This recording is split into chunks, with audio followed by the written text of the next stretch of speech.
Hello, welcome to this video produced as part of the Further Maths Support Programme's material for A-Level Maths and Further Maths.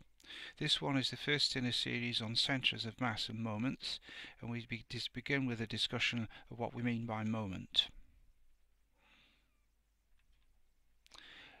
The most obvious place to start is by just two things really. One is to think about the implications of rigid bodies, and the other is to think about a seesaw. Now, what's the difference between a rigid body and a particle? A particle is essentially a mass concentrated at a point. It has no size, no extent, no essential dimensions. A rigid body, instead, has a definite geometry, and it becomes important to see where forces are acting in order to determine equilibrium. So we're going to think about the forces acting on a rigid body, which takes us naturally to the second point, which is the seesaw. With a seesaw, you know very well that it depends a lot what happens on where you sit. So let's take a force diagram for a seesaw, which consists of a plank rotating about a fulcrum, usually at the centre. Now, if two people of different weights sit on the plank, they give rise to forces of gravity. There's m1g for a first mass, and there's m2g for the second mass. It doesn't matter where they sit. With that force system, the reaction from the fulcrum by resolution would have to be m1 plus m2g. So much we can gain from resolution, but the balance is critically dependent on the distance that each of them sits from the fulcrum. So there's d1 and there's d2.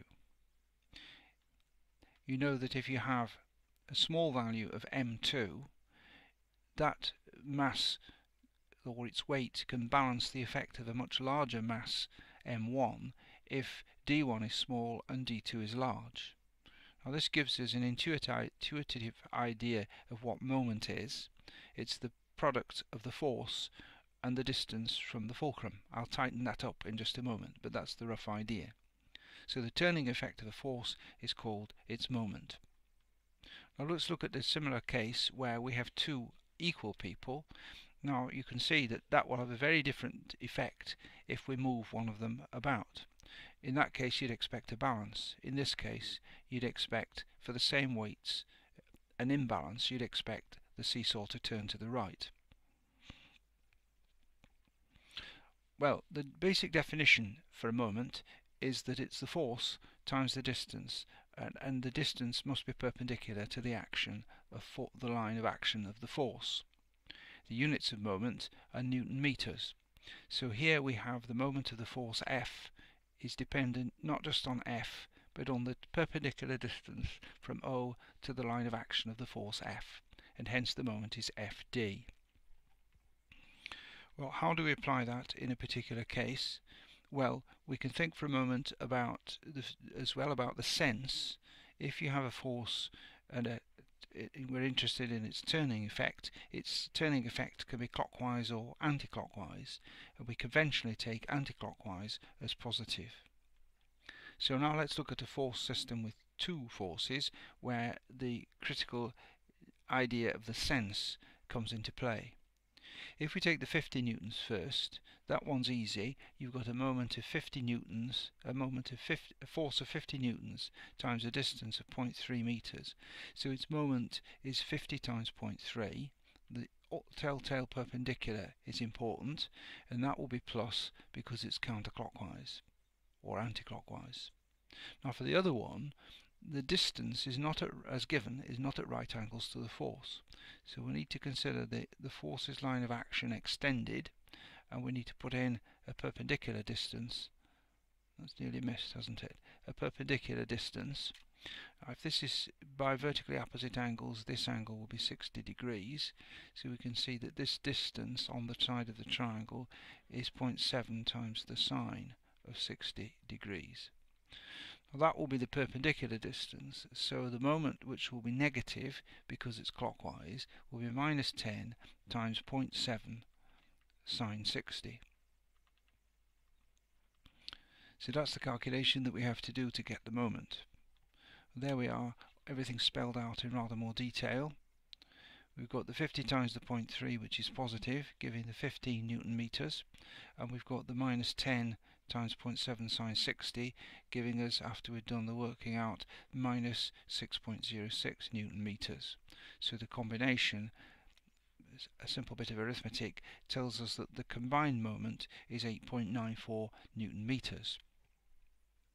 Now if we move on to the same situation looked from a different perspective, again I'm going to say that the moment for the 50 is 50 times 0.3. There's nothing new to say about that. That's just the same calculation. But now let's consider the idea of resolving 10 into two components, one of which is at right angles to the dotted line that was given, and the other is along the original dotted line. Now those two components will be 10 sine 60 for the dotted line that I put in, and 10 cos 60 for the other one.